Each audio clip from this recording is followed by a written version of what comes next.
That's actually hilarious. Scott Pilgrim reference. Thank you. That was a good Lucas Lee voice. I guess I can do a good Chris Evans as a douchebag. Yeah. It's like, yeah, well, you know. Well, you got the same octave voice as him, so. That's the nicest thing anyone's ever told me. I have the same octave as Captain America. Hello everyone, welcome back to another review. Me and Zach have watched the latest Netflix $200 million budgeted action movie, The Gray Man, directed by the Russo brothers. Unsure if they have first names. I saw two names at the end of the movie, but I'm unsure if those are their real I don't even know what their first names are. Is it Jeff and Mike? No, not even close. It was Anthony and Joe. I honestly did not know that. Which sounds fake. In all the press, they were talking about like, you know, you do one for them, one for us. And the whole time watching this movie, before we get into the review, this is my my commentary on them, is like, was Cherry one for them? That's what I was thinking. And I was like, oof. Ouch. As soon as I walked out of this, I saw it in theaters a week ago, and I was like, at least it was better than Cherry. That was my one takeaway. It stars Ryan Gosling, Chris Evans, Ana de Armas, Jessica Henwick, Roger Jean Page. Is that how you say his name? I hope that's how you say it. I've never heard it spoken because I'm not into Bridgerton, so I don't know. And also Billy Bob Thornton. Billy Bob. It's got a few other faces you've seen in other action movies, but those are the main people. Yeah. It stars Ryan Gosling as Six. He is part of some wet, dry, loud team. Silent, loud, wet, dry. They say those same four words about 40 times in this movie. They saw in a Tom Clancy movie in the 90s and just keep going with it. He is basically a covert ops dude, and he's taken out of prison by Billy Bob, and he's assigned to do missions and kill people. But he finds out Roger Jean Page is trying to actually kill all the Sierra Sixes. He's taking over. The Sierras, or whatever they're called.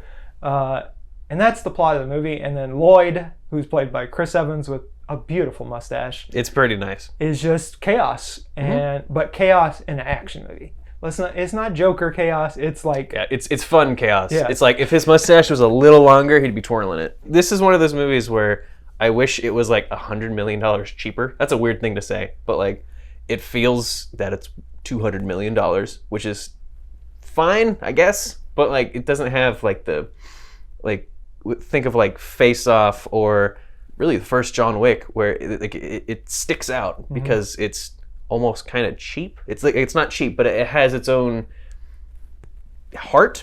Yeah. And it doesn't have that. It has like everything that action movies on the surface have, which is like, you know, cool action, lots of stunts, stuff blowing up. But I didn't care.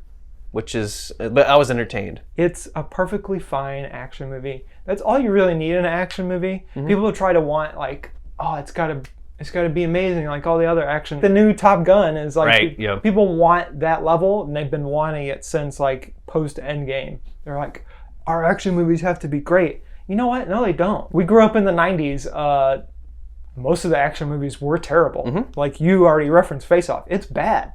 But it's fun. Yeah, it's like I still think about it all the time because of how weird it is. Yeah, but this one's not bad fun. It's more like they took Ryan Gosling's character from the Drive movie and then Lucas Lee from Scott Pilgrim and just said, you know what, do those things again, only talk a little bit more, Ryan. Just talk a little bit more. And then you throw in Ana de Armas, who's just needs her own spy action movie. This is her second one. Yeah. Like in the last 6 months. Yeah. It's great.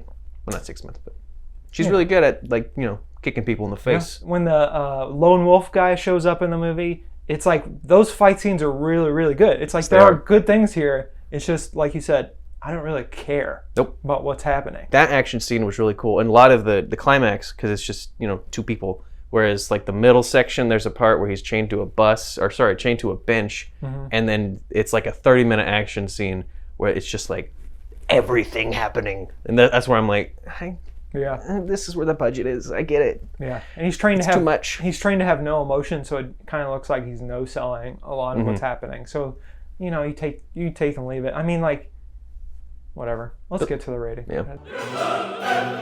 How many wet, loud, dry, silence out of 10 would you give this? This is like probably a 7. 7 wet, loud, dry spy movies. It's That's probably a little too high. 6.5. I'm changing it right now. 6.5. Wet, loud, dry out of 10. It has everything that you think an action movie would have. As I said before, it's too much money. It feels very sterile. Yeah. And it looks kind of sterile sometimes just because of how CGI everywhere. And it's kind of like a gritty thing. But there's some fun jokes in it. And there's some cool set pieces. And if you like action explosions, it's got it. I'm even at 6 out of 10. I liked it. A little long. It is long. It gets a little boring for 30 minutes in the middle of the movie. Yeah. But oh well. I liked it. Russo brothers, don't act in your movies. You're not good at acting. 100% this is going to get a sequel. Yeah. And they're probably going to get Chris Hemsworth as the villain next time. Oh, he'll be Rake from the other Netflix movie. And then they're making their own universe. I'm writing it for you guys. I don't know if you've seen the Rake movie, but there's a lot of parallels, a lot of main character taking a lot of beating and somehow surviving. That seems to be a Netflix special. Yeah.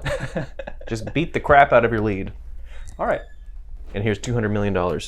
And we're not sure how to make a profit. And also we're going to... You done?